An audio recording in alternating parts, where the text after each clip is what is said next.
Hello friends, एक बार फिर से स्वागत है आप सभी का आपका अपने यूट्यूब चैनल ग्रामर मास्टरमाइंड में। दोस्तों, आज हम सीखने जा रहे हैं यूज ऑफ इट, यानी इट का प्रयोग हम कहाँ पर कर सकते हैं, किस किस जगह पर हमें इट का प्रयोग करना होता है। ये आज की वीडियो में हम सीखने वाले हैं। दोस्तों, चलते हैं इसके फर्स्ट कॉन्सेप्ट की तरफ कि इट क्या होता है और इसका यूज कैसे किया जाता है। दोस्तों, it and this both are almost same in usages, but the difference is this is used for both living and non-living, but it is used only for non-living। कहने का मतलब है दोस्तों कि it और this जो है दोनों एक जैसे हैं, इनका इस्तेमाल भी एक जैसा है, बट थोड़ा सा डिफरेंस है। this जो है वो यूज किया जाता है जहां पर लिविंग थिंग हो या नॉन लिविंग थिंग हो, दोनों जगह इसका यूज कर सकते हैं। बट इट का यूज जो है वो ओनली नॉन लिविंग थिंग के साथ किया जाता है। अब मैं आपको बता दूं लिविंग थिंग क्या होती है, नॉन लिविंग थिंग क्या होती है।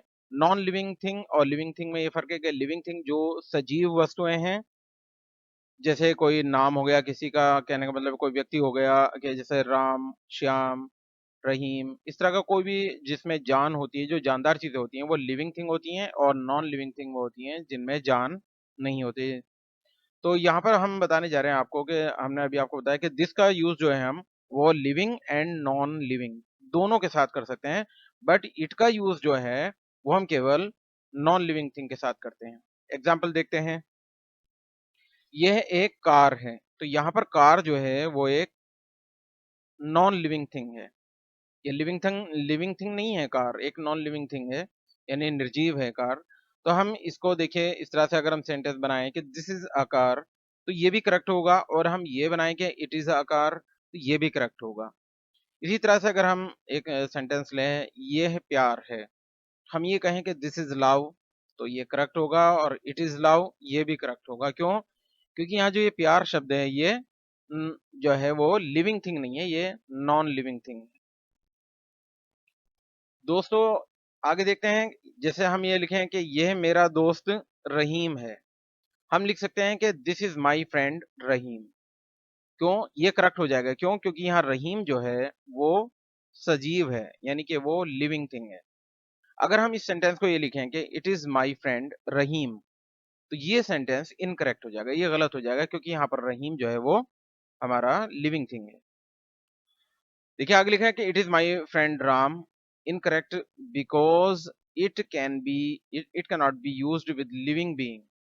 अगर हम ये लिखें कि it is my friend Ram, कि ये मेरा दोस्त राम है, तो यहाँ पर इट का यूज कर रहे हैं हम, तो ये गलत हो जाएगा। क्यों? क्योंकि it can not be used with living being, जितनी भी सजीव चीजें हैं उनके साथ हम इट का यूज नहीं कर सकते। बट अक्सर आपने देखा होगा कि बहुत से लोग जो हैं वो लिविंग थिंग के साथ भी जो है वो इट का यूज कर देते हैं। लेकिन वो क्या होता है, it is nothing but an exception in modern English. वो जो होता है कि एक एक्सेप्शन, एक अपवाद होता है आज की जो मॉडर्न इंग्लिश है उसमें। बहुत से कर देते हैं। जैसे मैं आपको एक इसी में एक चीज दिखा देता हूँ।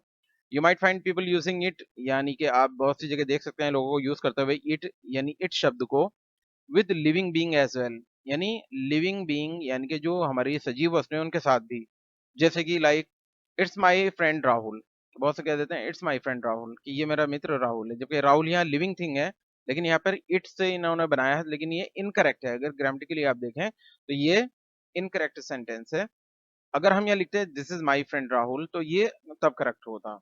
बट क्या है कि आप देखते हैं आजकल बहुत से बोल देते हैं it's nothing but an exception in modern English, तो इसलिए कहा गया है कि ये कुछ नहीं बल्कि एक अपवाद है आज के मॉडर्न इंग्लिश में। सेकंड कॉन्सेप्ट की तरफ चलते हैं दोस्तों, देखते हैं कि it is a subject. It का प्रयोग जो है हम एक कर्ता के रूप में किस तरह से करते हैं। देखिए, बहुत से आपने देखा होगा कि ये बहुत सा हम बोलते हैं कि आज रविवार है, कल सोमवार था, और परसों ये था वो था, इस तरह से हम दिन के बारे में बोलते हैं। तो कहीं भी अगर कोई मतलब अगर कोई सेंटेंस होगा, अगर वो किसी दिन के नाम से शुरू होता है, कि जैसे मान लीजिए कोई संडे है या फ्राइडे है या यस्टरडे कह रहे हैं हम, तो अगर हम ये कहें कि इफ आई से टुडे इज संडे, अगर मैं ये कहूँ कि अगर मैं ये कहूँ कि आज रविवार है और मैं इसे ये बनाऊं कि टुडे इज संडे, तो ये इनकरेक्ट सेंटेंस हो जाएगा। It is an incorrect sentence, ये एक गलत सेंटेंस हो जाएगा। रादर आई नीड टू से, जबकि मुझे क्या कहना चाहिए, इट इज मंडे टुडे। यहाँ पे इट का प्रयोग हमें सब्जेक्ट के रूप में करना पड़ेगा। हम ये नहीं कहेंगे कि टुडे इज संडे, हमें ये कहना पड़ेगा इट इज संडे टुडे या it is Monday today. Basically क्या होता है कि इट जो होता है वो is to be used as a subject if any day is mentioned. कहने का मतलब है कि अगर कहीं कोई नाम दिया जा रहा है किसी दिन का, या किसी दिन के नाम से कोई चीज शुरू हो रही है, तो वो वहां पर हम उसका जो है शुरुआत जो करेंगे सेंटेंस बनाने की, वो हम इट से करेंगे। यानी किसी भी दिन की शुरुआत दिन यानी डे से नहीं हो सकती, बल्कि उसकी शुरुआत इट से करेंगे। ये एक छोटी सी बात आप समझ सकते हैं। ऐसा नहीं कि हम जैसे हम लिखते हैं संडे इज टुडे या टुडे इज संडे, ऐसा नहीं। जैसे लिखा है किसी भी दिन की शुरुआत यानी दिन से यानी डे से नहीं हो सकती, बल्कि उसकी शुरुआत इट से करेंगे। जैसे आज रविवार है तो हम लिखेंगे इट इज संडे टुडे, ऐसे नहीं लिखेंगे टुडे इज संडे। ऐसे ही जैसे कल सोमवार था तो इट वॉज मंडे यस्टरडे, कल सोमवार था तो इट से बनाएंगे। देखिए यहाँ है तो हमने इज यूज किया था, यहाँ था पे है तो हमने वाज का यूज किया है। आगे देखते हैं दोस्तों, आगे देखते हैं कि अगर हम ये लिखें इट वाज हॉलीडे यस्टरडे, कल छुट्टी थी, तो हम ये नहीं लिखेंगे यस्टरडे वाज हॉलीडे, हम लिखेंगे इट से बनाएंगे। देखिए यहाँ भी कल ये दिन के बारे में आ गया, जैसे मैंने आपको बताया अभी पीछे। तो आप देखिएगा जो कल छुट्टी थी तो हम ये नहीं लिखेंगे यस्टरडे वाज हॉलीडे, हम लिखेंगे इट वाज हॉलीडे यस्टरडे। आगे एक सेंटेंस, आज मेरा जन्मदिन है, देखिए यहाँ भी दिन की बात की जा रही है, तो ये भी ऐसे ही बनेगा, इट से बनेगा। यहाँ पे ये सब्जेक्ट के रूप में यूज होगा, it is my birthday today, आज मेरा जन्मदिन है। ये नहीं कहेंगे today is my birthday. Sentence का सामने वाला अगर स्पीकिंग में कर रहे हैं तो आप एक बार को समझ जाएगा, लेकिन ग्रामेटिकली आप देखेंगे तो बहुत बड़ी मिस्टेक हो जाएगी। तो इसलिए हमें क्या लिखना है वहां पे, it is my birthday today. ऐसी कल छुट्टी रहेगी तो it will be holiday tomorrow, ऐसे नहीं कहेंगे टुमारो विल बी हॉलीडे, जबकि हमें काहे से बनाना है, क्योंकि यहाँ पे कल के लिए आ गया, दिन के बारे में बात हो रही है। तो हम क्या करेंगे, जैसे मैंने आपको बताया कि इसका जो सेकंड कॉन्सेप्ट, इट का प्रयोग जो है हम सब्जेक्ट के रूप में करेंगे कहीं अगर दिन की बात होती है तो हम यहाँ देखिएगा it will be holiday tomorrow, tomorrow यानी कल, आने वाला कल, तो कल छुट्टी रहेगी। इसी तरह से उस दिन कुछ खास था, देखिए फिर दिन की बात आ गई, तो it was something special that day, ऐसे नहीं करेंगे that day was something special, बल्कि हम इसे बनाएंगे it was something special that day. आगे देखते हैं परसों क्या था, तो व्हाट वाज यानी क्या पहले शब्द आया तो ये आ गया, था के लिए वाज आ गया, फिर सब्जेक्ट के रूप में इट आ गया। व्हाट, ये हम लिखेंगे what was it day before yesterday, यानी डे बिफोर यस्टरडे बोलते हैं परसों को, जो बीती हुई परसों होती है। उसके बाद देखते हैं दोस्तों, कल रविवार था, इट वाज संडे यस्टरडे, इसे भी हम ऐसे नहीं लिखेंगे यस्टरडे वाज संडे, बल्कि इट से बनाएंगे it was Sunday yesterday.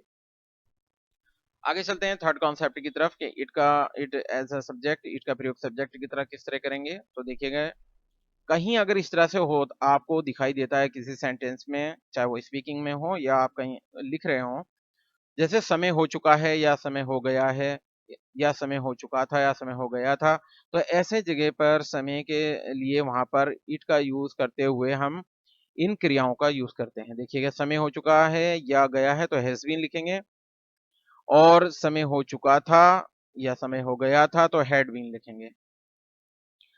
It is used as a subject in such kind of sentences. इस तरह के अगर आपके पास सेंटेंस आते हैं तो वहां पर हम बेसिकली क्या करते हैं, इट का यूज करते हैं। जैसे 3 दिन हो गए हैं, हम ये कहे हैं, जैसे हम कभी कोई बात कर रहे होते हैं हम बोलते हैं आज उसको गए हुए 3 दिन हो गए हैं।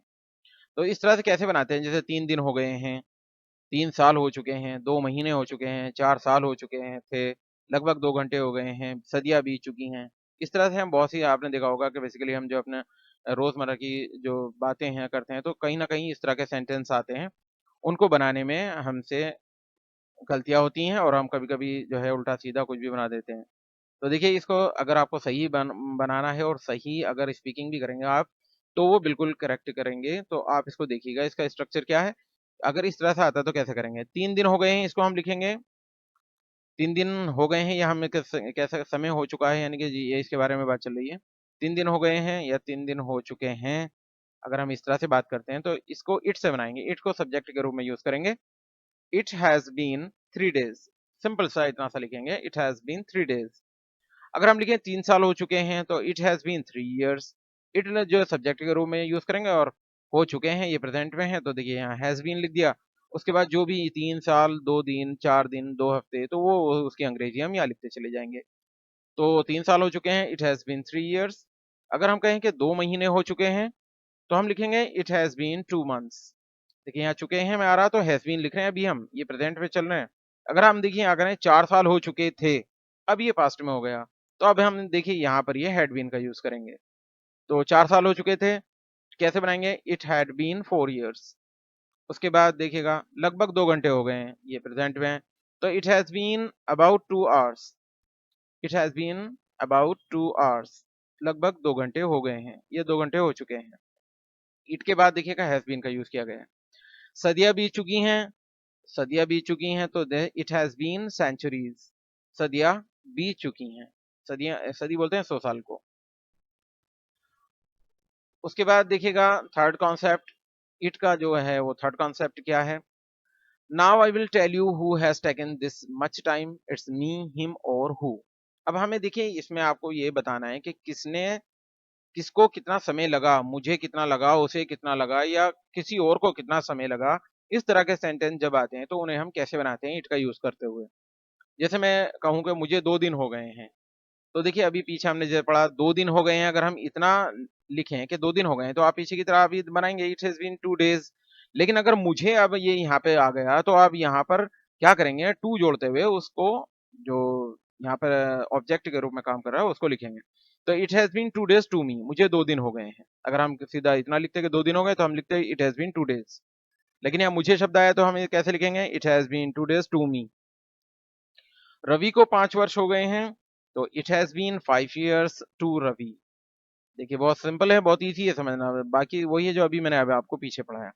मुझे 2 साल हो गए थे, तो इट हैड बीन, देखिए यहाँ पास्ट में आ गया तो इट से लगा, it had been 2 years to me. मुझे के लिए यहाँ पे टू मी। अब कोई और सब जगह नाम है लिखा तो यहाँ देखिए टू रवि आया, ऊपर मुझे के लिए टू मी आ गया।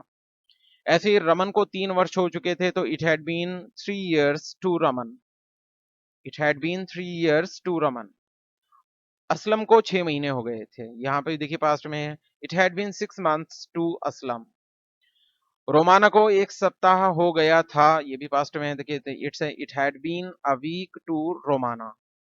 नमिता को कई वर्ष हो गए थे, तो it had been many years to Namita. तो दोस्तों मैं समझता हूँ आपकी समझ में ये बहुत अच्छे से आ गया, बहुत इजी है। अभी आपको ने इसका देखिए आगे चलते हैं, इसको और देखते हैं। Let's add on something more in these sentences. अगर हम कहें इन इन सेंटेंस में हम कुछ और भी जोड़ें, जैसे अभी पीछे हमने अभी देखा, उसमें अगर हम कुछ और भी जोड़ते हैं तो देखिए वो कैसे बनते हैं। अगर हम कहें कि पढ़ते हुए, तो रीडिंग, खाते हुए ईटिंग, खेलते हुए प्लेइंग। तो यहाँ पर सब्जेक्ट क्रिया को अभी भी कर रहा है। अगर मैं कहूँ कि मुझे पढ़ते हुए 3 माह हो गए हैं, तो यहाँ पर सब्जेक्ट यानी मैं पढ़ने का काम अभी भी कर रहा हूँ। देखिए अगर आप सेंटेंस को देखें, अगर मैं ये बोलूँ कि मुझे पढ़ते हुए 3 माह हो गए हैं, तो कहने का मतलब है कि मैं इस काम को, पढ़ने का काम को अभी भी लगातार कर रहा हूँ। तो ऐसे वाक्यों में वर्ब की फर्स्ट फॉर्म में आईएनजी का यूज करेंगे। जैसे इसी सेंटेंस को देखते हैं, मुझे पढ़ते हुए 3 वर्ष हो गए हैं। तो देखिए मुझे 3 वर्ष हो गए हैं, अभी आपने पीछे पढ़ा तो कैसे बनाएंगे, it has been 3 years to me, यहाँ तक तो आपने पढ़ा। अब देखिए क्या हुआ, अब यहाँ पर देखने वाली चीज है, अभी क्या, अब एक शब्द और बढ़ गया कि पढ़ते हुए, ये शब्द बढ़ गया। तो हमने क्या किया, जहां तक हम बना रहे थे अभी यहाँ तक कि मुझे 3 वर्ष हो गए हैं, it has been 3 years to me, क्या, पढ़ते हुए, तो उसके लिए स्टडी ये क्रिया है, इसमें आईएनजी लगा दी, studying.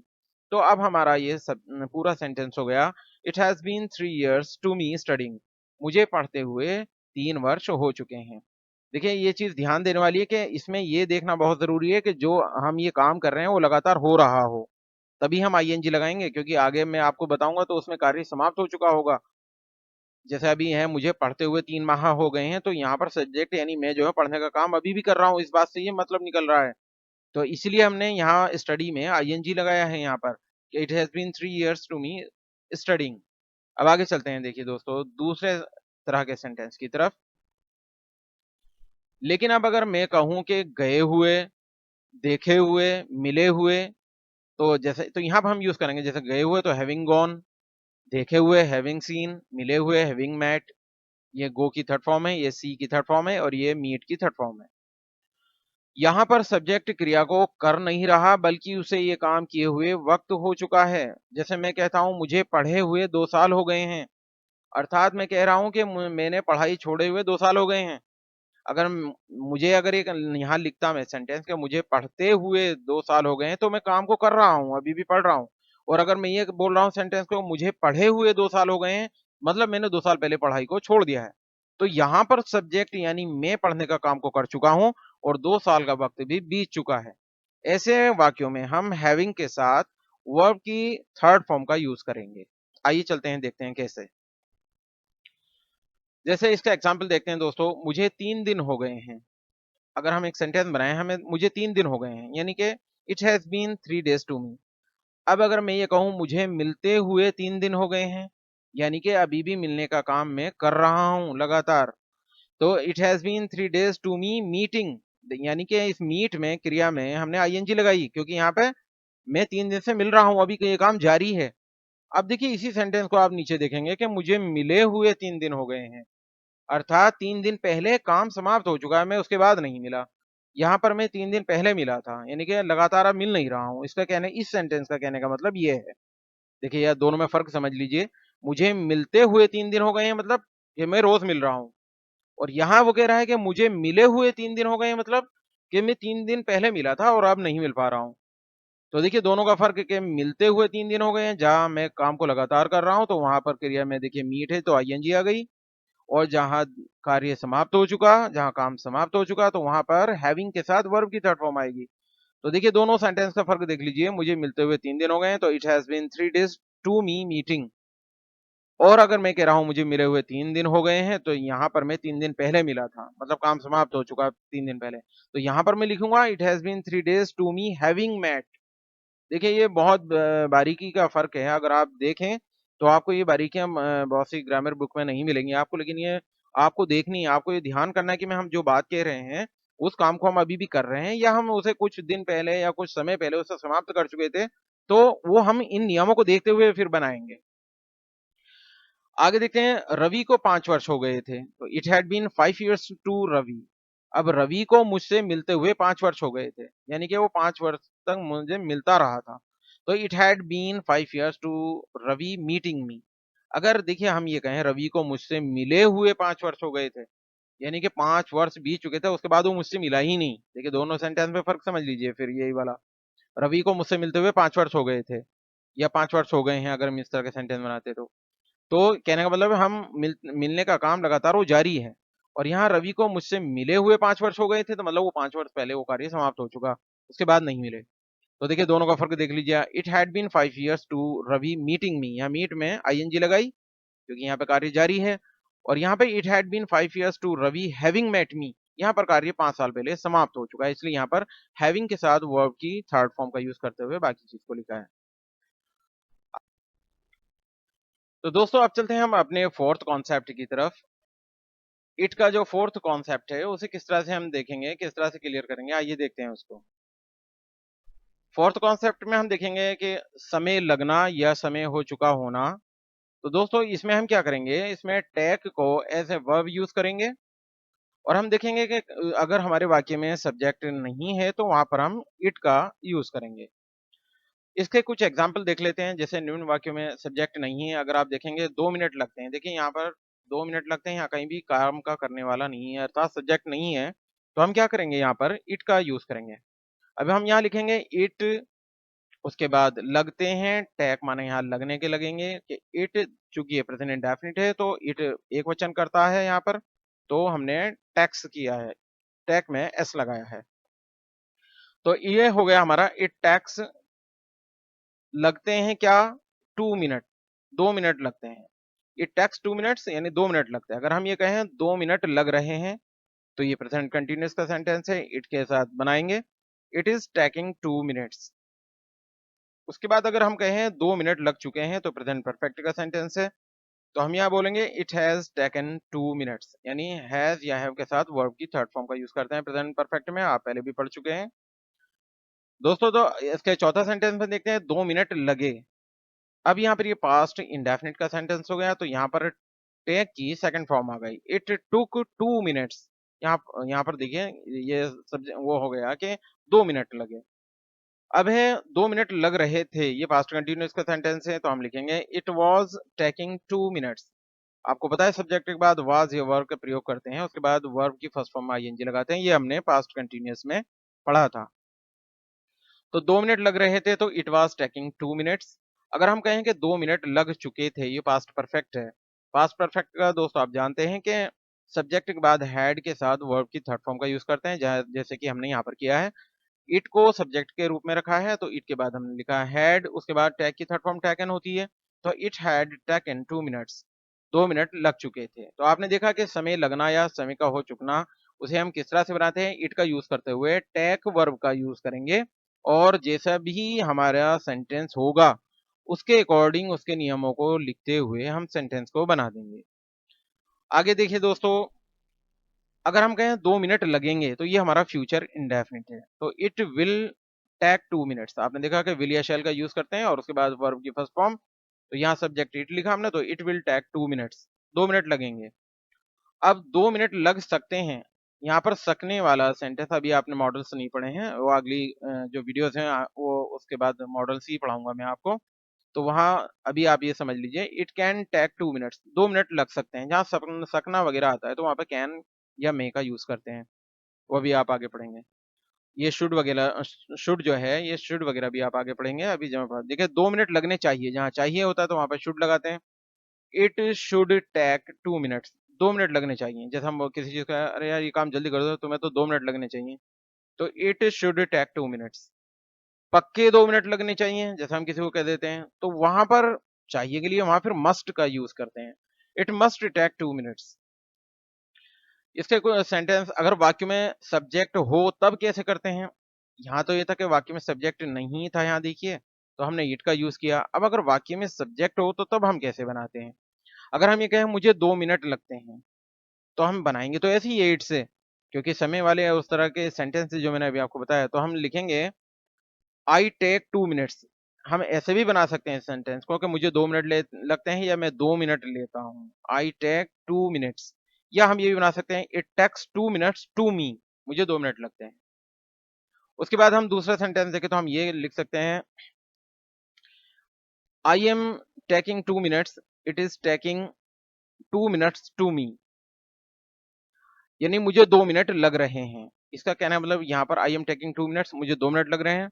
It is taking 2 minutes to me, या हम ऐसे भी बना सकते हैं मुझे 2 मिनट लग रहे हैं।